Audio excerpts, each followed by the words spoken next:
It's Sunday, June 25th, 2023. I wanted to take a few minutes today, share a little bit of news with you, some of my thoughts. Please feel free to share your thoughts down below in the comments.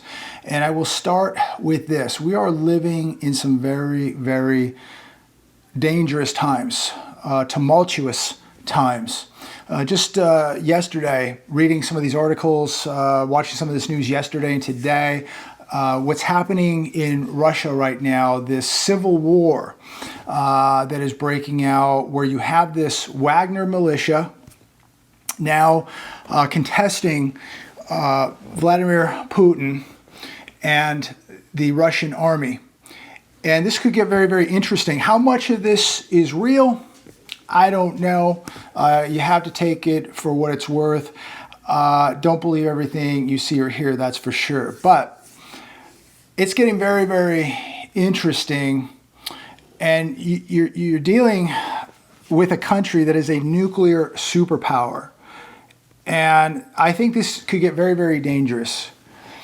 And while all this is taking place, we know that we have an economy that is on borrowed time right here. I was talking to somebody today, and I told them, throughout my whole life, I've never seen things so dangerous, so out of control, so chaotic than right now.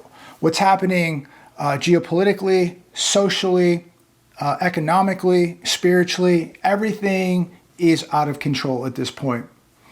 But what is happening in Russia and the talk of this civil war and the threat to Putin and this friend of Putin's, what's his name here, Prigozhin, once, I believe, one of Putin's best friends, now his biggest enemy. And he could be way worse than Putin, so careful what you wish for. But we're going to see how it plays out. It's getting very, very interesting. The world is upside down. Just words cannot explain the chaos that we are seeing right now in our life. And it's about to get worse. And America is not prepared for what's coming right here. And it is an economic collapse. People have had it good for so long. And people have gotten very soft, very lazy, very content, very entitled. And they're not prepared for a war. They're not prepared for an economic collapse. They're not prepared for a cyber attack. They're not prepared for grids down. They're not prepared for literally anything. So on this Sunday afternoon, as I make this video, I was just talking to some people today and are concerned where this is all going. And it's not just in America, it's what's happening across the globe. And as most of you all know, the banking system, the economic system, it's completely connected. But, you know, we get into a big war, we're going to see big problems in these markets. And I do believe that something at some point, whether it's a war, a cyber attack, something is going to disrupt these markets. I do believe these markets are on borrowed time, and you can just sense, you can feel something is very wrong. Something is about to happen right here in America. What that is, I have no idea, but I think we are about to get a very, very big wake-up call here in America. I don't know what it is, I don't know when it is, but something is going to happen here. More than likely, it's going to be financial, but we'll see. But we're not prepared for grids down. We're not prepared for cyber attacks. Most people are not prepared for the markets to collapse. Most people don't have more than two days of food. And most people have absolutely no money saved up to even last 2 days. That's where we're at in America, completely unprepared. Michael Snyder, the economic collapse, the catastrophic failures of this administration are motivating more Americans than ever to prepare for an apocalypse. As I said earlier, you can feel something is right around the corner, ladies and gentlemen, and nobody is immune. That is for sure. It says here, the emergency food industry now generates $500 million in sales each year. Do you have some emergency food? Look, I think you should have emergency food. You should have canned food. You should have bottled water. But the shelf life on this food is 20, 25 years. I think it's good to have some of this stuff. It says here 40 to 65-year-olds are the ones likely to be prepping. 40 to 65. Young people don't understand the changes that we are witnessing all around us. I think a lot of people just believe this is all normal. Overinflated artificial markets, just the volatility of the markets, the volatility of cryptos, having no money. I think people are just really conditioned now to really have nothing and be happy. That everything we're seeing around us is normal. That, you know, if you want to be completely out of shape and obese and unprepared, that's normal. We should just accept it. I don't think that that's a good strategy. I don't think that that's normal. I think people just accept being mediocre as normal now, just not working, hoping that your debts are going to be paid off. All of this normal, all of this accepted. You know, stealing from stores under under $1,000, under $950. Just take what you want. That's completely normal. We have normalized so much in America, and it's going to really, I think, come back to bite us. But young people do not understand what is going on because they've never been through tough times. They've never had to deal with tough times. Many didn't even go through the 2008 financial crisis, or they were too young to remember it. I remember it. I learned a valuable lesson from it. You know, having grandparents who lived through the Great Depression, reading about the Great Depression, watching videos about the Great Depression. If you watch what happened and learn about what happened in the Great Depression, it will prepare you for what's coming, because we are going to go through the greatest depression. It is estimated that over 20 million Americans are actively planning for some sort of emergency. That's good, and that number is growing, but there's around 340 million people in America that we know of, and around 20 million are preparing. So that means we have 320 plus million who are not preparing. That's a lot of people. And remember, anybody that thinks or knows that you're preparing, they're going to be knocking at your door for help. Are you going to let them in? Are you going to be able to help them? Are you going to let them eat your calories? Are you going to allow them to be a liability to you when you make the sacrifices, you know, prepared while they didn't? The Hedge today, almost a third of America's homeless population lives in California, study finds. Yesterday, I mentioned Austin, Texas, 10,000 plus people living on the streets of Austin, Texas. California, as a state, we have over 171,000 people homeless daily right here in California. Now, many would say the solution is give them money. Give them $300 a month, give them $500 a month, give them a $5,000 check, give them a $10,000 check. Just throw money at it and the problem's going to go away. That is not going to make the problem go away. We have a drug problem. We have a job problem. We have an education problem. We have a family problem. We have a mental health crisis problem. And the list goes on and on. We got a lot of problems. And money's not going to make it go away. Until we get back to a family unit and people have parents that keep them on the straight and narrow and off the drugs and teach them responsibility, getting a job, paying your bills.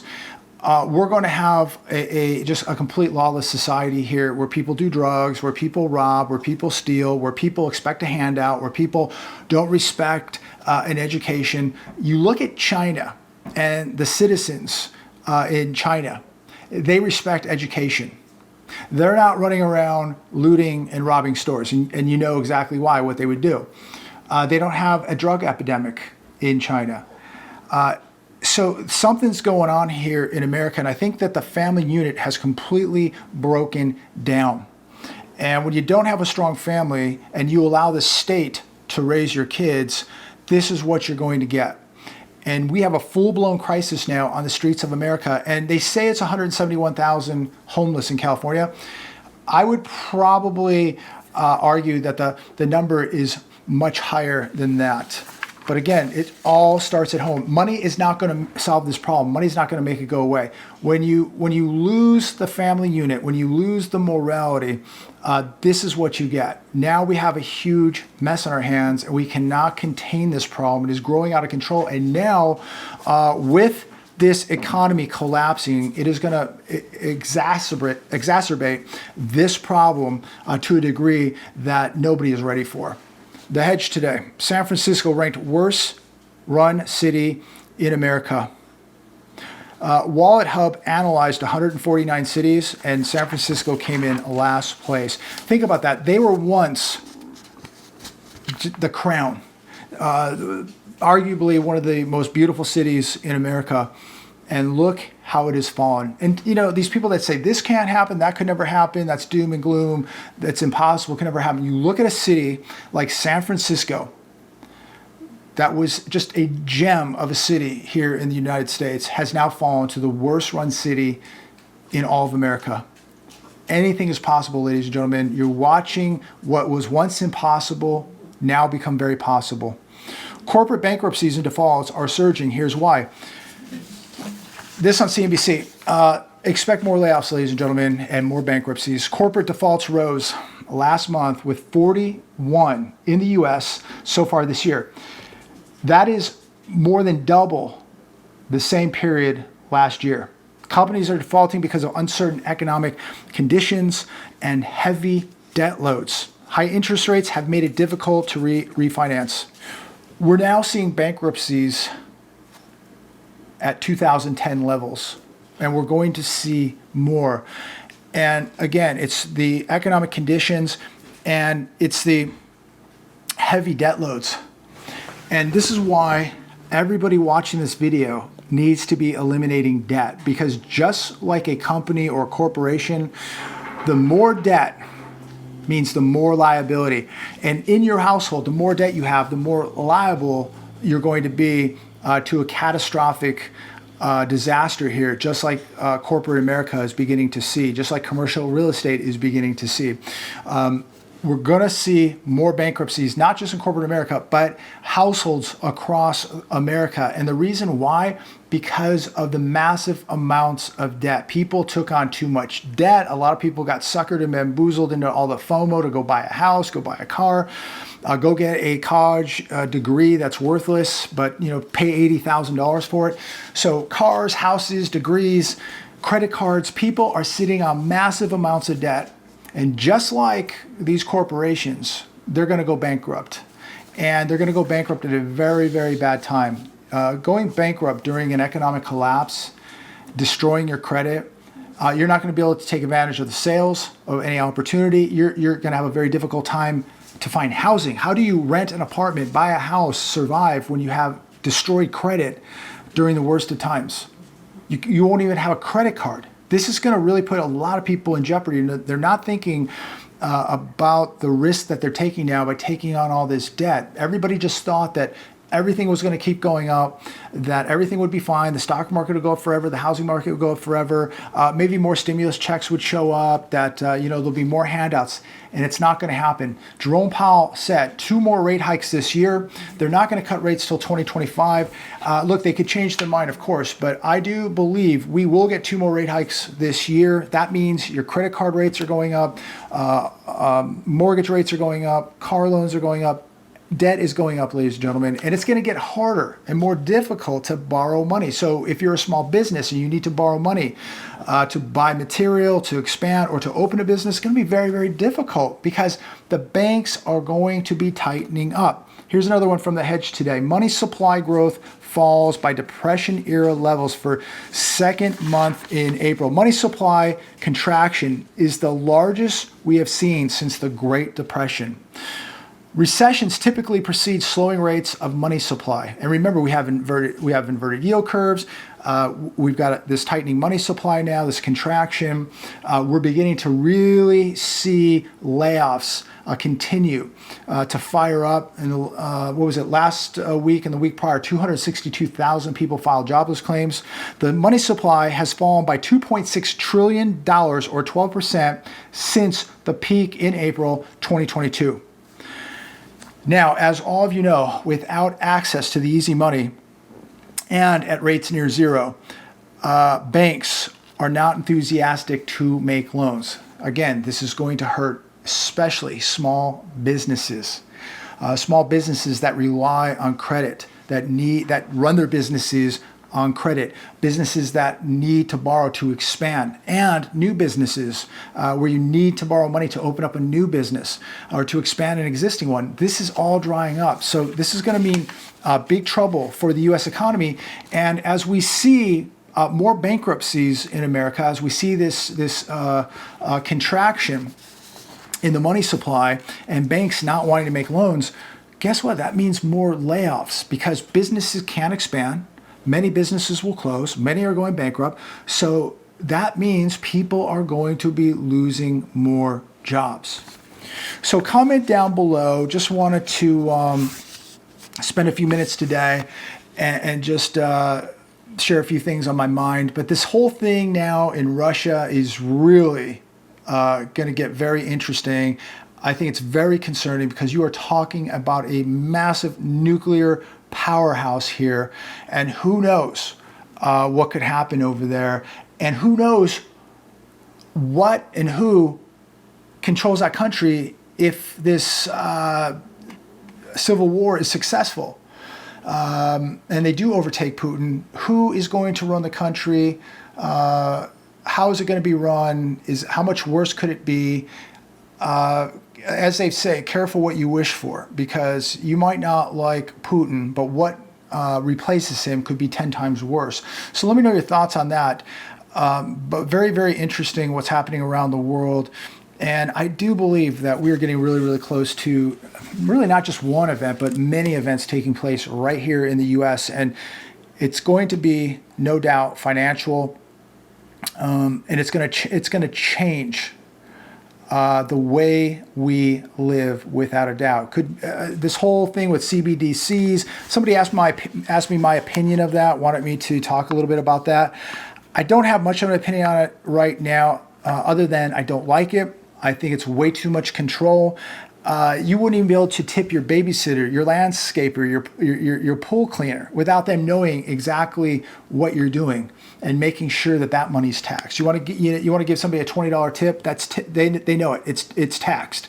I just think it's too much control and it's too much power. And we've learned already a lesson that if you don't play ball, that they can shut you down. That you can take something that was meant that had good intentions, good purpose, but if it gets in the wrong hands, it can be detrimental. And I think that this is a very, very dangerous avenue to be going down because it's way too much control. We don't like how you voted, so we're closing your account. We don't like that you bought this from there. We're closing your account. We don't like that you donated to this organization. And it could be left, it could be right. We're shutting you down. Who's ever in power, left, right, this can be abused from either side, left, right, or in the middle.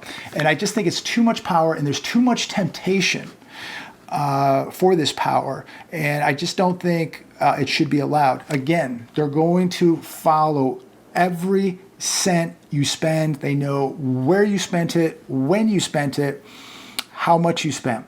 I think it's extremely, extremely dangerous. It's too much power. We're giving the banking system way too much power already. We should be doing everything we can to get out of these banks, to detach from this system. Use it minimally. I'm not saying to eliminate it. Use it minimally. But I'm detaching as much as I can from banks. This gives them all the power, all the control. We've seen this time and time again. they can shut you down with the press of a button. So I don't like it one bit, but they've conditioned us with the ATM cards and the debit cards and the credit cards. And so we're already pretty much using digital currency already. So this transition would probably be pretty easy, pretty smooth, and people will get hoodwinked and fooled again, not knowing how much more of their freedom they just turned over to the banking system. Comment down below. Let me know your thoughts. Have a great weekend. God bless. We'll see what happens tomorrow, but so much happening across the globe. It's intense. It really, really is intense what's going on. As I've said, I've never seen this much happening in my lifetime. I'm sure most of you would agree. How it all plays out, nobody knows. Nobody has a crystal ball. Things are accelerating so fast. You have to be prepared, ladies and gentlemen, for literally anything at this point. People who are not paying attention, who are not preparing right now, you're making a very, very big mistake here. You have really got to be watching this stuff. We are seeing some of the most important events unfold right before our very eyes right now. We're watching some of the biggest changes on planet Earth, from what's happening in Russia to what's happening with the BRICS nations to what's happening in China and how powerful China is getting, what's happening with CBDCs and digital money and the power grab they're going to do there. And just these inflated markets and what's going to happen with these inflated markets. And we are literally probably the most unprepared as a nation as we have ever been. We're less prepared than our parents, less prepared than our grandparents, way less prepared than our great-grandparents. Most people are not prepared for what is about to hit them. Get prepared, ladies and gentlemen. Get prepared. God bless all of you. Thanks for watching. Please like, subscribe, share this video. And as always, I look forward to speaking with all of you very, very soon.